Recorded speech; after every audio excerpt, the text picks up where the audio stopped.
Assalamualaikum warahmatullahi wabarakatuh. Perkenalkan, nama saya Ana Afriliana, mahasiswa semester 6 Fakultas Hukum Universitas Bangka Belitung.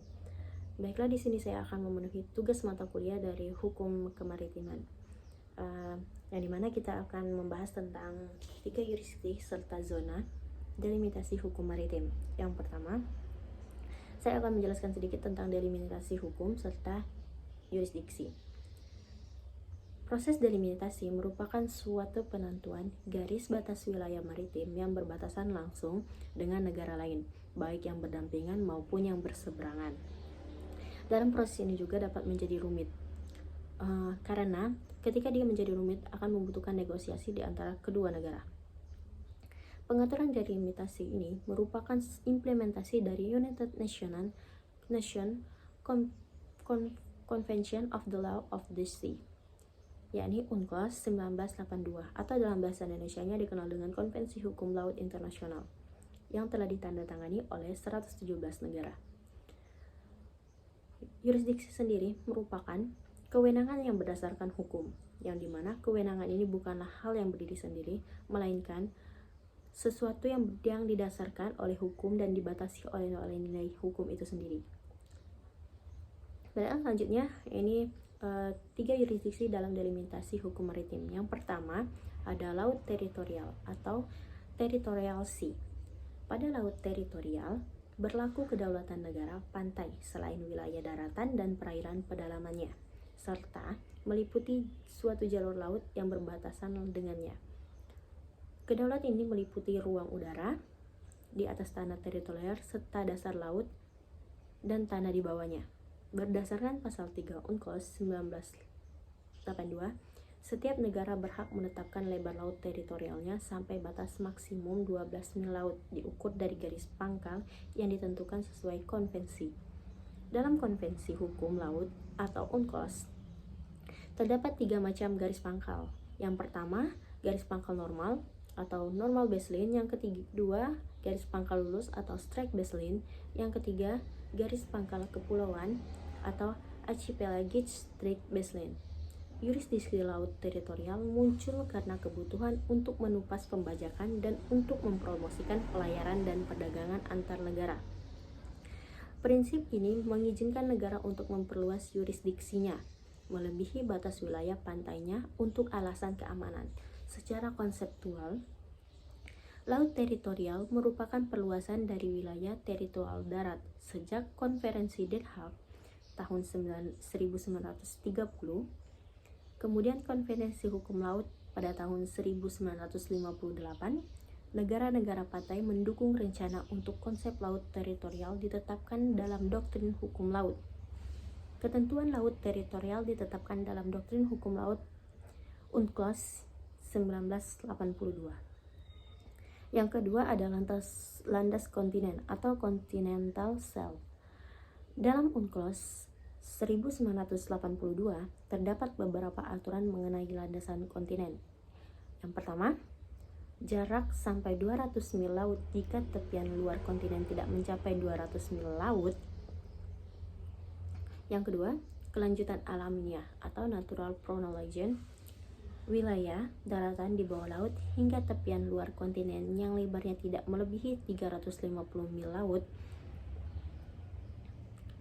yang diukur dari garis dasar laut teritorial. Jika di luar 200 mil laut masih terdapat daerah dasar laut yang merupakan kelanjutan alamiah dari wilayah daratan, dan jika memenuhi kriteria kedalaman sedimentasi yang ditetapkan dalam konvensi, atau tidak boleh melebihi dari 100 mil laut dari garis kedalaman 2.500 meter isobar. Adapun beberapa hak, yurisdiksi, dan kewajiban negara pantai pada landasan kontinen, yakni yang pertama, hak berdaulat untuk mengeksplorasi landas kontinen, mengeksploitasi sumber daya alam. Selanjutnya ada hak untuk memasang kabel-kabel dan pipa-pipa pada saluran. Selanjutnya yang ketiga yakni hak yang berhubungan dengan pencemaran atau polusi. Yang keempat, hak untuk membangun pulau buatan, instalasi-instalasi, dan struktur-struktur pada atau di atas landasan kontinen. Yang kelima, hak untuk memberikan wewenang melakukan pengeboran pada landas kontinen. Yang keenam, hak untuk memberikan wewenang melakukan pengeboran pada landas kontinen. Yang ketujuh, hak untuk mendapatkan zona keselamatan. Yang kesembilan, yurisdiksi eksklusif negara pantai dengan adanya pengaturan konsep pada landasan kontinen dan hak kewajiban dari negara-negara pantai atas landas kontinen.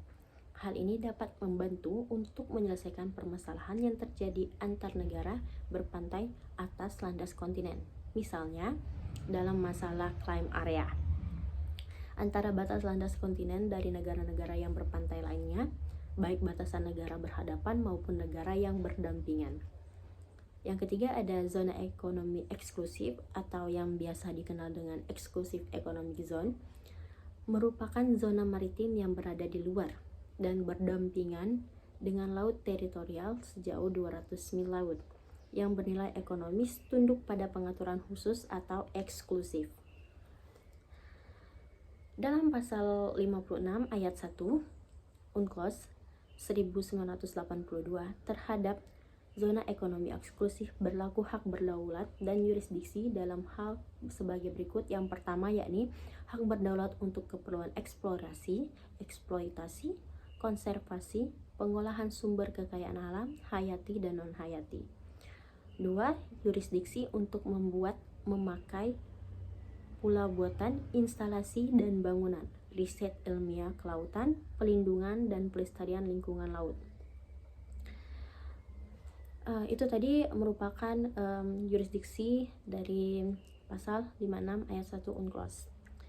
Hak-hak dan kewajiban negara lain di zona ekonomi eksklusif, yakni semua negara baik yang berpantai maupun tidak berpantai menikmati hak kebebasan pelayaran dan penerbangan, serta kebebasan meletakkan kabel dan pipa di bawah laut dan penggunaan laut lainnya yang sah, seperti pengoperasian kapal, pesawat udara, kabel dan pipa, serta hak lainnya yang sejalan dengan ketentuan-ketentuan lain di konvensi ini.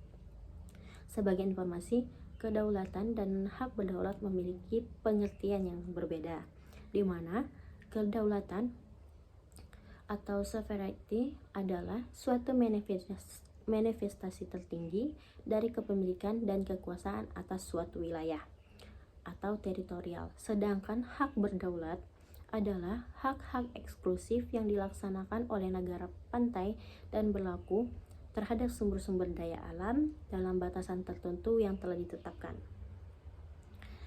Salah satu contoh dari zona maritim ini yakni pada isu yang mengemuka seperti yang kita ketahui pada operasi kapal ikan Vietnam di Laut Natuna Utara pada Desember 2022. Indonesia Vietnam menyepakati batas zona ekonomi eksklusif, namun sampai sekarang belum ada publikasi titik-titik batas zona ekonomi eksklusif Indonesia Vietnam dalam peta resmi.